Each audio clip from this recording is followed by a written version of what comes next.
conversaré con el padre Arturo Peraza, provincial de los jesuitas en Venezuela, abogado, profesor, investigador, sobre todo un gran conocedor de nuestro país y de nuestra realidad. Con él hablaremos sobre cómo construir un futuro y una esperanza común. Padre Peraza, ¿cómo construir la esperanza en este tiempo histórico que nos toca vivir? Mira, uno lo primero que quiere hacerse consciente es de lo que está viviendo nuestra población. Está viviendo quizás uno de los momentos más difíciles en la historia de Venezuela.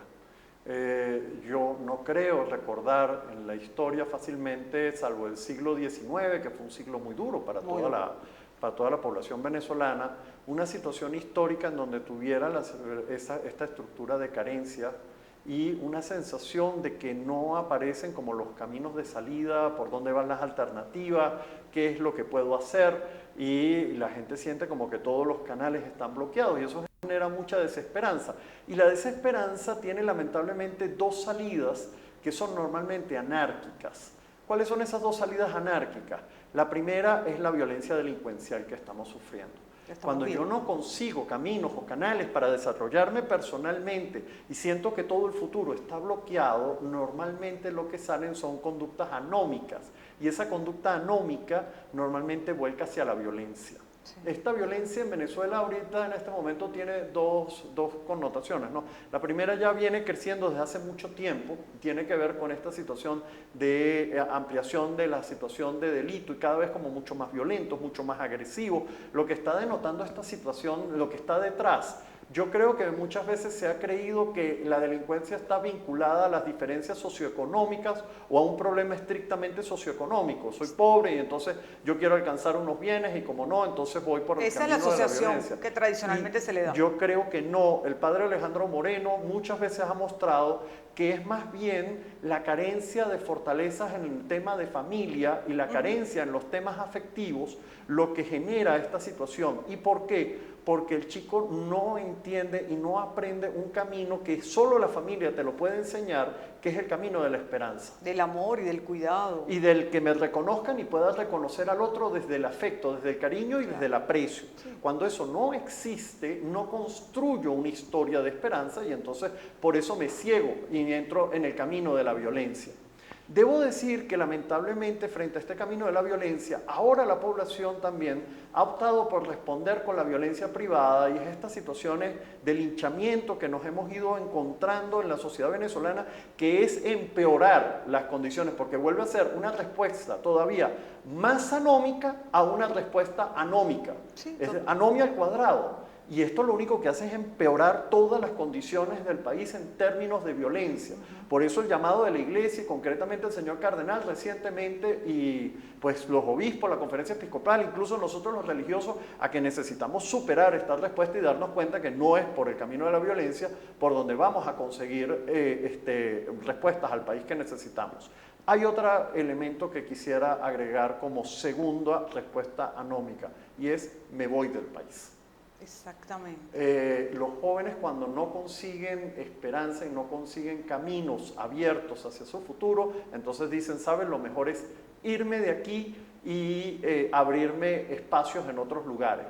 Nuevamente, uno puede entender el dolor, la desesperación y la dificultad que están viviendo muchos de nuestros jóvenes, especialmente gente profesional que ha hecho un esfuerzo importante por labrarse un futuro, por superarse y de pronto consigue que en el país tiene las puertas cerradas. Pero no es la huida el modo con el cual uno tú no puedes escapa de los retos. Sino más bien al contrario. Yo creo que este es el momento de la gran oportunidad, pero justamente esto es lo que quiero hablar cuando quiera construir esa esperanza. Claro, pero cuando uno habla de esperanza, cuando uno habla de visión compartida de país, cuando uno habla de horizonte, a veces uno parece romántico y son palabras que suelen ser asociadas con romanticismo, sobre todo cuando los momentos son socialmente muy duros. Efectivamente, porque ¿qué es lo que hace normalmente las situaciones de mal y oscuridad? Es como lo del Viernes Santo. ¿Cómo tú puedes ver en un crucificado muerto que hay un camino de esperanza y de resurrección? Digo, si lo sabes la historia, claro que la puedes creer, pero si no, si estás delante del Viernes Santo, que es donde estamos en este momento, lo único que yo veo es el cielo cerrado y una persona muerta ensangrentada, que además lamentablemente no es una descripción muy lejana de la que tenemos como país en este momento. La sangre lamentablemente está corriendo en esta situación anómica de violencia y el cielo encapotado totalmente sin horizonte. Pero entonces, ¿cómo le damos el horizonte a la gente? ¿Cómo le hacemos que la gente piense que hay una salida compartida, que podemos construir un país, que hay un horizonte, que hay un norte y que lo que tienen que entender que este momento es muy duro, pero que como todo momento duro pasa, si trabajamos para que pase? Sí, efectivamente, y porque las sociedades, lo primero que uno tiene que decir, las sociedades no son suicidas. O sea, no existe sociedad suicida. Existen sociedades que pasan momentos muy difíciles y esto es lo que llamamos transiciones.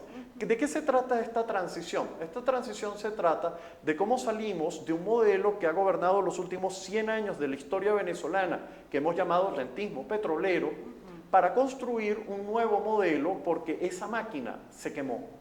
Déjame explicarte, desde los años 80, digamos, la Venezuela del siglo XIX es la Venezuela agrícola. Y bueno, eso tuvo su proceso y también su final.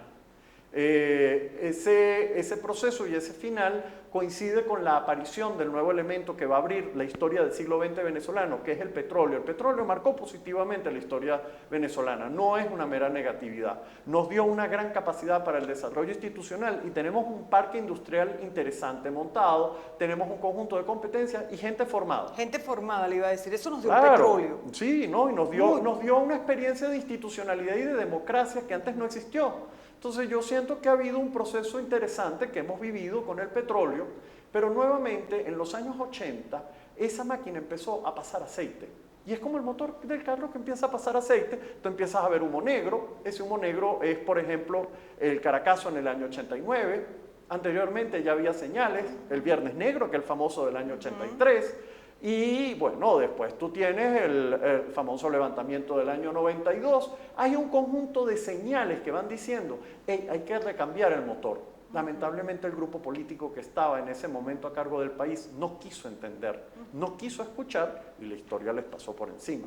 Los pueblos pasan por encima de los líderes cuando no Tal los cual, oyen. cuando Palabras no son suyas. capaces, sí, así es. Los pueblos van muy por encima de sus autoridades y cuando sus autoridades no saben escuchar, ellos pasan por encima de esas autoridades. Estamos escuchando en este momento, o nos están escuchando nosotros como pueblo, los diferentes líderes que tenemos. Yo siento que no están entendiendo el mensaje que la población envió. El 6 de diciembre, cuando se eligió la Asamblea Nacional, se invitó a un diálogo.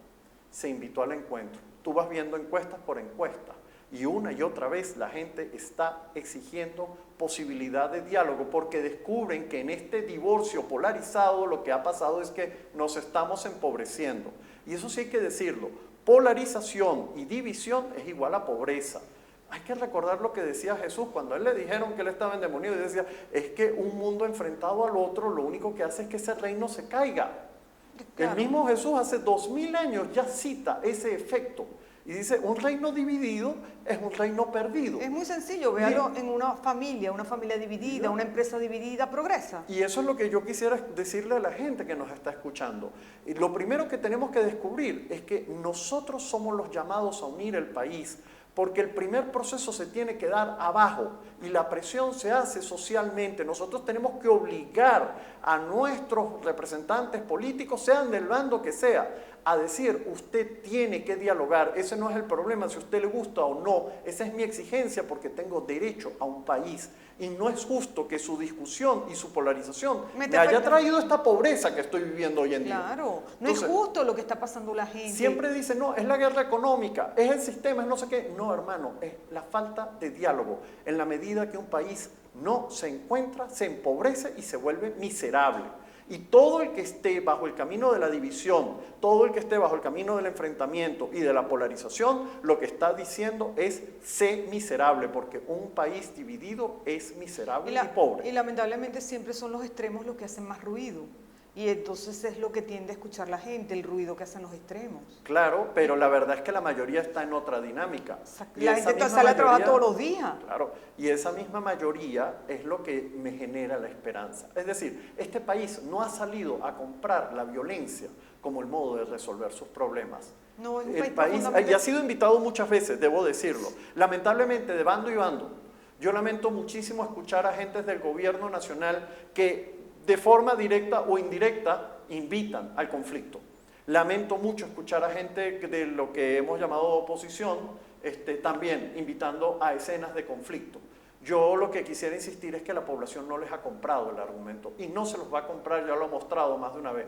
La gente quiere un camino civil, democrático e institucional, un camino ciudadano. Un camino que nos debe al desarrollo, al progreso y a la estabilidad. Y ese es el fundamento de mi esperanza. Cuando tú ves que esa población no acepta ese código al cual ha sido invitada y más bien por el contrario, una y otra vez se resiste, camina por los caminos civiles, uno dice, aquí hay una población que ha entendido por dónde va el camino y hay de dónde construir el futuro. O sea, dicen que en Venezuela no hay de dónde construir el futuro. Yo le diría, eso es falso y voy a poner dos elementos. El primero lo he puesto, esa población que no compró el camino de la violencia, que nos hubiera llevado a mayor destrucción, que sigue siendo y a mayor democrática. miseria. Y sigue y ha insistido en ser democrática. Sí.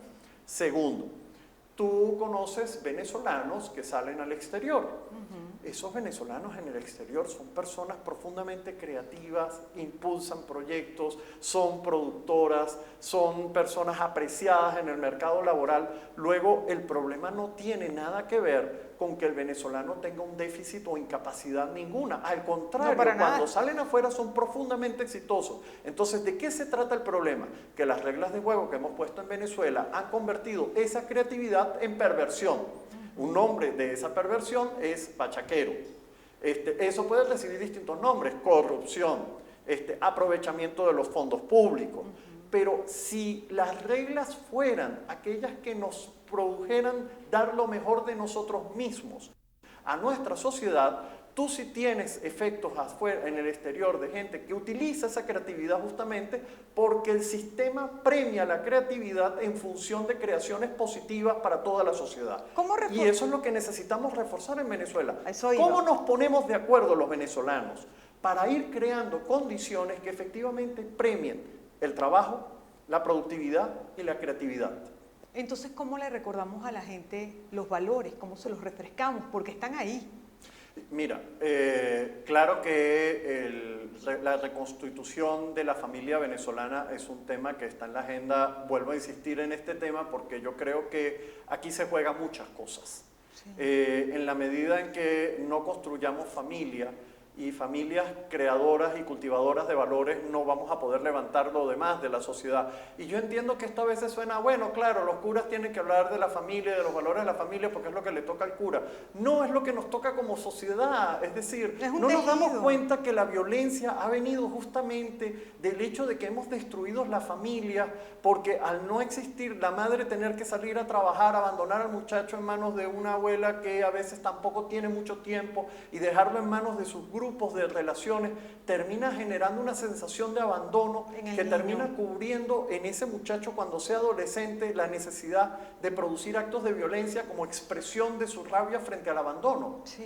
Entonces, ¿cómo no entender que solo cuando construimos familia estamos garantizando las condiciones de posibilidad de que ese muchacho crea que tiene que armar un futuro para él y para los demás? Porque yo solo en la familia es que aprendo a amar en el término sentido propio a otro. Y sentirme cuidado. Y a sentirme cuidado y a cuidar. Cuando yo aprendo eso, entonces entiendo que eso es lo que tengo que hacer con mi sociedad. Pero si no lo entiendo allí en la base, ¿cómo pretende que lo entienda en la sociedad como un complejo si no lo aprendí en lo chiquito de 4 o 5 personas, que es mi núcleo? Si mi núcleo no me cuida y yo no entiendo qué es cuidar, ¿cómo lo voy a entender en lo grande? No lo voy a entender. ¿Cómo hacemos entonces que una sociedad entienda que lo fundamental es ese cuidado, es ese amor que se le ha dado a los niños en los primeros años, pero que además tiene que ser complementado con una buena educación para formar en los primeros 7, 10 años de vida un ciudadano completo? Volvamos a las instituciones básicas: escuela, familia y religión. Y quisiera decir religión en sentido genérico porque no solamente es la Iglesia Católica, es en el fondo el sentido de trascendencia que es fundamental en la vida del ser humano, es la educación y la escuela como base de la formación y es la familia como la base del afecto. Y las tres cosas tienen que estar profundamente vinculadas. Profundamente vinculadas. Claro. En la medida en que tú vinculas, tú montas las bases sobre las cuales puedes estructurar la sociedad. El venezolano tiene algo por naturaleza, o no sé, porque nuestra sociedad nos ha obligado a tenerlo, que es muy positivo. Somos profundamente creativos. Tú a un venezolano le pones una cosa en las manos e inventa qué hacer. Eso es maravilloso, en cualquier otro lugar es un éxito.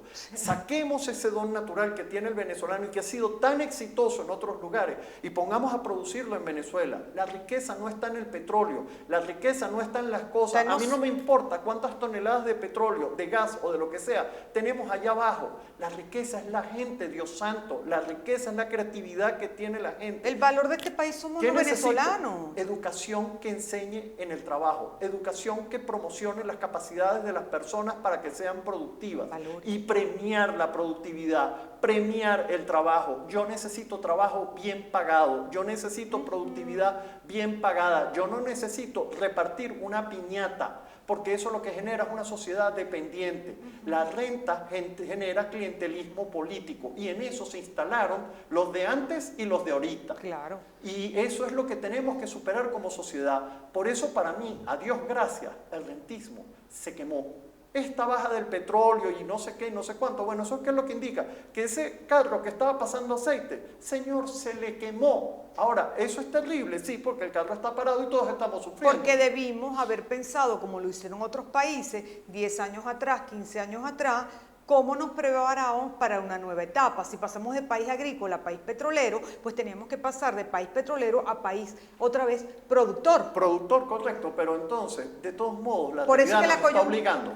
Claro, por eso es tan dura la situación y por eso la gente necesita una esperanza, porque no tuvimos tiempo a hacer una transición pensada, planificada y equilibrada de un modelo a otro. Pero eso es lo que como iglesia necesitamos invitar a la gente a decir, necesitamos ser ese país productor, necesitamos poner el sueño delante. El sueño delante no es el petróleo y el precio del petróleo. A mí eso me parece intrascendente. El problema fundamental es cómo promociono la pequeña, la mediana y la gran industria de manera tal que nos vayamos constituyendo en verdadero país productor. Cómo refuerzo las líneas de cooperativismo, que es una línea muy importante, pero en donde haya producción y trabajo y la cooperativa se sostenga, no donde reparto dinero a mano llena para que hagan nada, sino cómo voy construyendo unas posibilidades en donde la gente pueda sacar su creatividad, sus posibilidades, su arte y su don para efectivamente sostener la vida de manera digna y poder decir, mi trabajo, mi creatividad y mis posibilidades es lo que me hace a mí persona y ciudadano. ¿Y cómo construir una nueva educación? Porque tenemos que hacer una educación desde los primeros niveles hasta los niveles más elevados en la universidad que esté acorde con un mundo globalizado y que el ciudadano pueda ser un poco más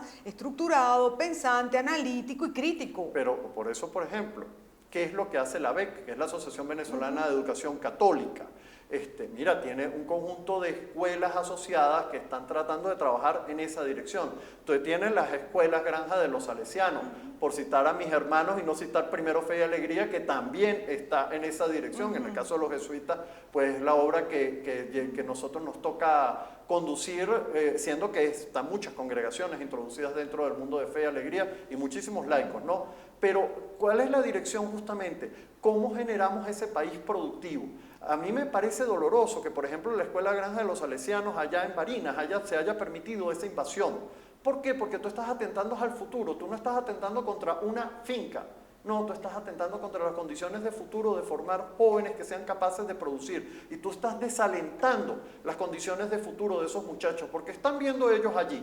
Ellos están viendo que un lugar en donde ellos pueden crear el mundo les es robado y aquí no pasa nada. Entonces se vuelven personas sin esperanza, sin claro, ilusión. Entiendes el problema. Claro. Y lo que necesitamos transformar es mundos de esperanza. Yo sí tengo que decir que la ABEC está trabajando fuertemente en esa dirección. Las escuelas montadas en los últimos lugares del país, y estoy hablando de lugares indígenas, lugares campesinos y también barriadas populares, a través de Fe y Alegría, a través de la Escuela Salesiana, a través de escuelas y casas hogares de muchos religiosos y religiosas que están haciendo el esfuerzo de construir futuro con los más pobres del país. Yo quiero volver al tema de la iglesia, pero antes de eso, yo quisiera que usted me responda de manera concreta, no romántica. ¿Cómo le damos esperanza a la gente y cómo trazamos un horizonte común? ¿Cuáles son las líneas de acción? ¿Por dónde comenzamos? Porque yo creo, al igual que usted, que el país va a echar para adelante con una fuerza increíble por los próximos 40 o 50 años, pero en esta coyuntura la gente está desesperada, la gente está triste, basta con verle los ojos a la gente caminando, o sea, no hay que hacer un gran análisis. O sea, ver el lenguaje corporal, porque la gente tiene muchas preocupaciones. ¿Cómo le decimos a la gente que está viviendo tantas cosas? Un momentico, ya va, deténganse mientras los políticos se ponen de acuerdo. O sea, no hay tiempo. No hay tiempo, hay medidas humanitarias que necesitamos tomar incluso. ¿Cuál es el papel de la iglesia? El rol de la iglesia es acompañar a la gente. La iglesia no es la protagonista, la iglesia solo acompaña. Aquí no tenemos por qué equivocarnos. Mi papel es escuchar, oír, acompañar e impulsar lo que la gente del pueblo va haciendo, pero no me toca a mí tomar el papel protagónico. Ese papel protagónico lo tiene la gente y tú me dices, ¿qué tiene que hacer? Organizarse, hermano, organizarse. Y la organización es organización popular, organización de nuestras ciudades, de nuestras urbanizaciones, organización para resolver los problemas concretos que tienen, pero también para ir demandando de nuestros grupos políticos lo que necesitamos exigirle a ellos. En ese sentido, sin organización no tenemos salida. Simplemente gente anárquicamente yendo para acá, yendo para allá, sin horizonte ni futuro, eso no nos va a dirigir en nada.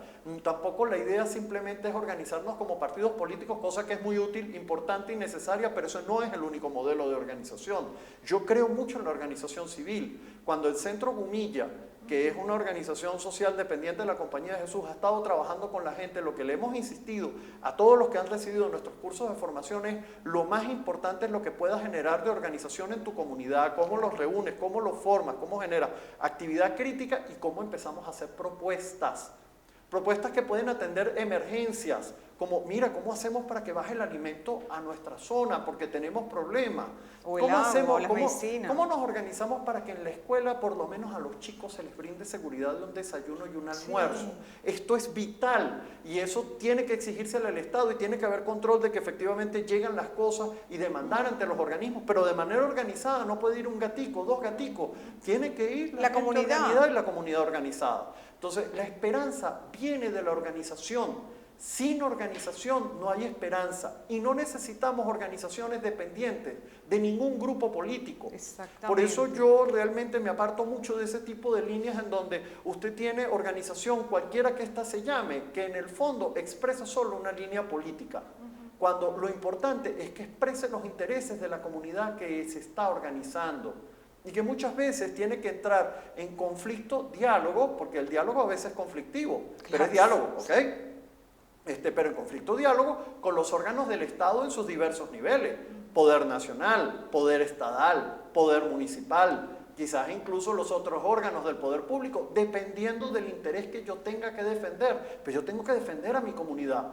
Para mí el punto focal es la comunidad o eventualmente el grupo sindical que yo tenga, el grupo de trabajadores que yo tenga que representar y que defender y así sucesivamente. Como jefe de los provinciales usted recorre el país, por lo tanto usted tiene una apreciación general bastante cercana a todo lo que viven las diferentes comunidades en los diferentes estados, pero también usted sigue trabajando con su propia comunidad y eso le da, por decirlo de una manera muy coloquial, un cable a tierra. De ahí sale su conciencia real de lo que está viviendo la sociedad venezolana en general. Sí, para mí el barrio San Blas ha sido una escuela y un espacio en el cual yo estoy más que profundamente agradecido a la gente. Yo soy el gran beneficiario de poder estar en el barrio y de compartir con ellos el camino de fe. Esa fe no es solamente hablar abstractamente de Jesús de Nazaret y hablar de Dios, ha sido un compartir el camino de la vida y entender cómo Dios nos está hablando en la vida y tener que llorar muertos y situaciones de dificultad y momentos difíciles en la comunidad, también celebrar las alegrías con la gente, con los chiquitos, con la gente adulta, invitarnos a tener que organizarnos, descubrir las dificultades que estamos viviendo, proponernos metas en conjunto. Yo siento que eso ha sido una gigantesca escuela para pensar y ver lo que nos está ocurriendo. Por eso mismo uno habla de organización. Yo siento que todavía nos falta mucho que trabajar en esa línea de organización, porque en esta línea de dependencia clientelar con el Estado, lamentablemente las organizaciones que se montaron, ¿son políticas?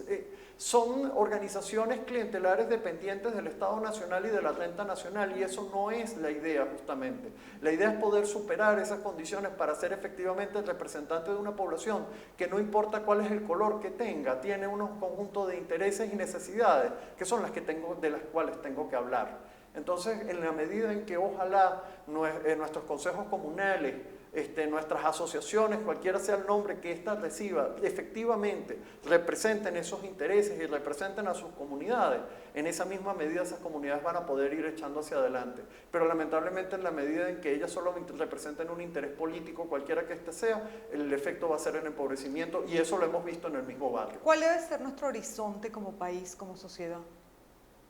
Yo creo que el horizonte tiene que ser convertir a Venezuela en un país efectivamente potencia, pero por la productividad de su gente. La potencia no viene de las cosas naturales que tenemos, eso es un error. Yo llamaría mucho la atención a nuestra dirigencia política cada vez que repite, es que tenemos petróleo, tenemos gas, tenemos no sé qué, somos un país miserable. Somos hoy en día un país miserable con todo el petróleo, el oro, el diamante y lo que usted quiera, porque la riqueza viene de hacer creíble la productividad de su gente. Es decir, es el ser humano el que se hace rico con sus manos. No son las cosas las que te hacen rico. Tú puedes tener todos los collares de oro y ser miserable. Y tú puedes no tener nada en las manos y ser profundamente rico como ser humano. Entonces, el problema de la riqueza es cómo desarrollar esas condiciones humanas que están allí. ¿Cómo decírselo a la gente todos los días? Yo creo que la gente lo entiende y lo sabe, porque además esa mayoría de nuestra población todos los días a las 4:30 de la mañana en mi barrio están levantados para salir a trabajar. En general, yo digo que la gente venezolana es buena, y es buena la gente en este país, es solidaria. Lo que pasa es que un árbol que se cae hace mucho ruido, pero los árboles parados, que son millones, no hacen mucho ruido. Un valor, padre, que haya sido fundamental para usted a lo largo de toda su vida. La solidaridad, el compartir con la gente. Y el compartir y aprender. Mira, es que el compartir y la palabra aprender ha sido una sola palabra.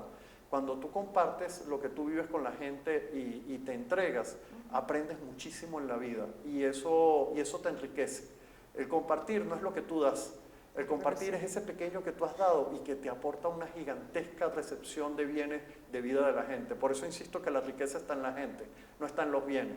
Tú das un poquito y mira, lo que recibes es absolutamente increíble. Gracias, padre, ha sido una magnífica conversación. Hemos recibido mucho de usted y estoy seguro que los que nos han visto, nos han escuchado, pues tienen ahora un poco más de esperanza y van a tratar de trazarse una visión de país. Yo estoy seguro que lo que uno quisiera decir es que somos un país de oportunidades y tenemos oportunidades de reconstituirnos. Mira, que estemos en este momento de dificultad y que estemos parados no es más que la invitación a darnos cuenta. Estamos en una crisis y en el momento de cambio y estamos en el momento de la oportunidad de dar el salto. Ese es el momento histórico que estamos viviendo en este momento. Gracias, amigos, gracias por su atención. Hasta la próxima.